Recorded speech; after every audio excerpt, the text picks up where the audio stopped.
मैं एक सीधा सा सवाल आपके सामने रखता हूं। प्रोटोकॉल डॉक्टर के सामने जो प्रोटोकॉल है जिसको कि हम सबको बताया गया है, वो कह रहा है कि 90 के बाद अस्पताल की तरफ देखना शुरू कर दीजिए। सच तो यह है कि 65 और 70 के बीच में तमाम सारे लोग पेशेंट्स मौजूद हैं। आप भी को ट्रीट कर रहे होंगे ऐसे ही लोगों को। मैं जानना चाहता हूं क्या करें, अस्पताल के बेड्स तो अवेलेबल नहीं है। तो प्रोटोकॉल तो जो बनाया गया है उसमें ऑक्सीजन आप कह रही हैं अहमियत है, हम सब लोग जानते हैं ऑक्सीजन की अहमियत है, तो कहां प्रोटोकॉल रह गया, फिर कैसा रह गया प्रोटोकॉल?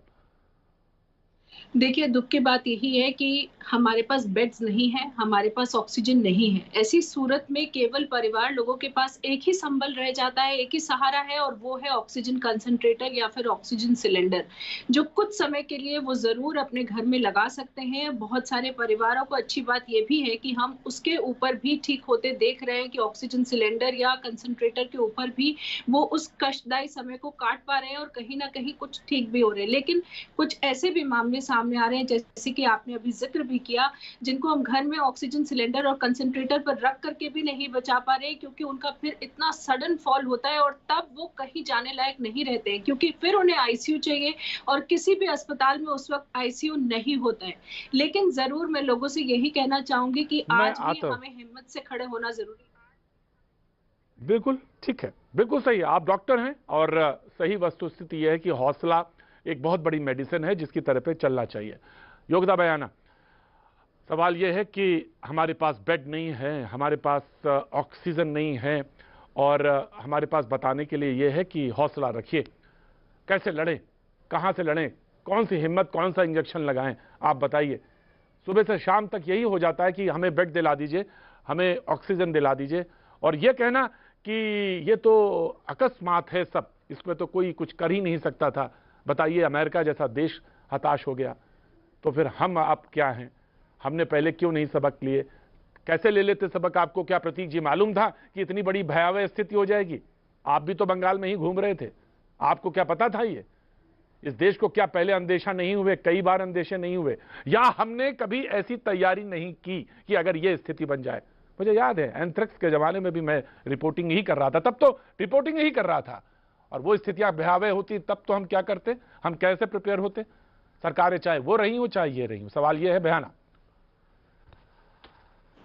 प्रतीक जी, बोलने योगिता लायक बयाना। शब्द भी नहीं बचे हैं। हम लोग जिस स्थिति में हैं अभी, बोलने के लिए भी मेरे पास शब्द नहीं है, क्योंकि कुछ भी, कोई भी शब्द अभी इस समय पर कम पड़ जाएंगे। आपने बोला क्या तैयारी कर सकते थे, क्योंकि जो पिछले साल हमने देखा वो अचानक से आया, पर ये हमें पूरा 1 साल हमें दिया है और हमारी जो हेल्थ व्यवस्था है वो हमें पता है पहले से ही खराब है। पहले से अगर आप रेगुलर डेज में भी जाएंगे तो हॉस्पिटल्स में बेड नहीं मिलते हैं और बहुत सारी चीजें इश्यूज होते हैं। पर जब ये स्थिति, हमें पूरा 365 डेज थे हमारे पास, मोर देन दैट, और उसके अलावा एक्सपर्ट कमेटी ने बोला था, एक्सपर्ट कमेटी ने रिकमेंडेशन में दिया था कि सेकेंड वेव आएगी, उसके लिए तैयारी कीजिए। आपने तैयारी की, आपने कुंभ किया, आपने चुनावी रैली की। लोग बोलते हैं राजनीति नहीं करनी चाहिए, राजनीति क्यों नहीं करनी चाहिए? राजनेता किस लिए होते हैं? लीडरशिप किस लिए होती है? They have failed us, I would call them murderers. उन्होंने मर्डर किया है। ये मैन मेड डिजास्टर है, ये एपिडेमिक नहीं है। आई एम सॉरी, एपिडेमिक पिछले साल था, ये मैन मेड है। इसीलिए हम ज्यादा दुखी हैं कि हम, जो लोग ऑक्सीजन की कमी से मर रहे हैं, आप सोचिए, एक बेसिक इंजेक्शन की वजह से मर रहे हैं। योगिता जी, योगिता मुझे भी दो शब्द, योगिता आज मुझे भी दो शब्द कहने दीजिए, दो शब्द मुझे अपने बारे में भी कहने दीजिए। बड़ी बहसें करते थे ना अस्पताल और एजुकेशन सिस्टम पे, जब भी कहा तो बोले कि साहब इस पे तो कोई मजा नहीं आता, इसमें तो वो रोमांच नहीं होता इस बहस में, क्योंकि अगर आप अस्पताल पे और अस्पताल की व्यवस्था पे और अस्पताल के बेड पे बहस करते हैं या एजुकेशन सिस्टम पे बहस करते हैं तो इसमें रोमांच नहीं पैदा होता। मुल्क जहां खड़ा है अब रोमांच ही रोमांच है, अब इसमें ढूंढिए रोमांच कहां मिलता है। और हम भी जिम्मेदार हैं, हम भी जिम्मेदार हैं। हमने बहस नहीं की, हमने सवाल ही नहीं उठाए, हमने पूछा ही नहीं कि अस्पताल क्यों नहीं बनाना चाहते, आप अस्पताल की तरफ क्यों नहीं मुड़ना चाहते। अस्पताल के प्राथमिक स्वास्थ्य केंद्र में आज ये स्थितियां हैं। जिला अस्पताल, मैं बताऊं आपसे, दोपहर की बात है, 12:30 बजे की अस्पताल, बगल में अलीगढ़ के बगल में हाथरस है, दम तोड़ दिया एक लेडी ने, 52-54 साल की, इसलिए क्योंकि व्यवस्था पूरी नहीं थी। ये हालत है बगल के जिले की, उत्तर प्रदेश के हाथरस की। तो हमने बहस ही नहीं की, हमने पूछा ही नहीं कभी किसी से, उन्होंने सवाल उठाए। ममता काले, जी धन्यवाद प्रतीक जी। प्रतीक जी, पहले ये 2 लाइनें सबके स्वास्थ्य के लिए इस देश में कि सर्वे भवन्तु सुखिनः, सर्वे सन्तु निरामया, सर्वे भद्राणि पश्यन्तु, माँ कश्चित दुख भाग भवेत्। ओम शांति शांति शांति। और ये कामना मैं दिल से अपने देश के प्रत्येक नागरिक के लिए कर रही हूँ कि सब सुखी रहें, स्वस्थ रहें और किसी प्रकार की कोई विपत्ति और ये कोविड नामक संकट ना आए ईश्वर, ये मेरी कामना है। और वाकई लोग परेशान हैं, लोग त्रस्त हैं, स्थिति जिस तरीके की है वो होनी नहीं चाहिए थी। हम आप तमाम लोग लगातार मदद कर रहे हैं प्रतीक जी, सुबह से शाम तक फोन कॉल आते हैं, डिस्ट्रेस कॉल आते हैं, लोग चाहते हैं हॉस्पिटलाइजेशन, लोग चाहते हैं ऑक्सीजन, लोग तमाम चीजें चाहते हैं। लेकिन कुछ चीजें मैं अवश्य बोलना चाहूंगी कि जिस प्रकार से कल मैं दिल्ली की खासतौर पर बात करूंगी कि कल जिस तरीके से आदरणीय हाईकोर्ट को दिल्ली में बोलना पड़ा कि किस कालाबाजारी को नहीं रोका जा सक रहा है। वाकई इतनी बुरी हालत है कि 100 रुपए का ऑक्सीजन लाखों रुपए में मिल रहा है। ये स्थिति क्यों होनी चाहिए? जो लोग होर्डिंग कर रहे हैं उनसे मैं ये बोलना चाहती हूँ कि कम से कम अपनी आत्मा को जगाइए। आप क्यों होर्ड कर रहे हैं? क्यों आप ऑक्सीजन को अपने पास रख करके उसकी कालाबाजारी कर रहे हैं? किसी की सांस पर, किसी के जीवन पर क्यों आप अपने की तिजोरियों को भरना चाहते हैं? प्लीज छोड़ दीजिए ये सब करना।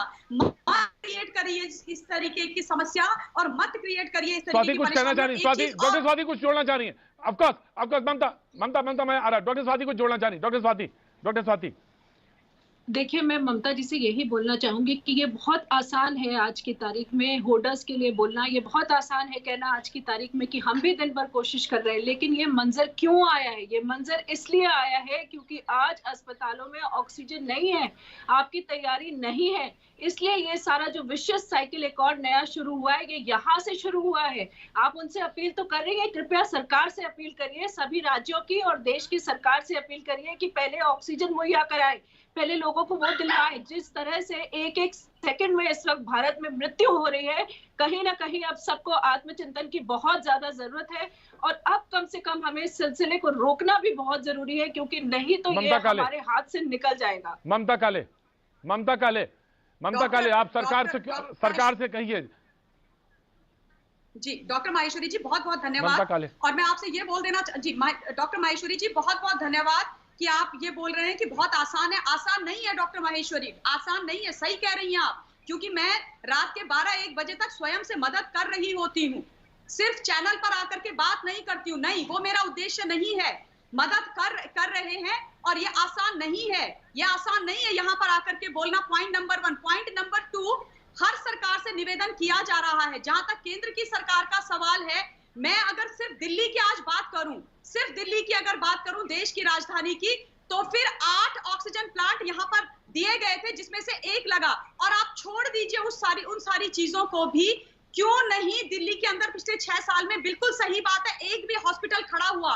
कहां है वो 1000 मोहल्ला क्लिनिक जिनकी बात की गई थी?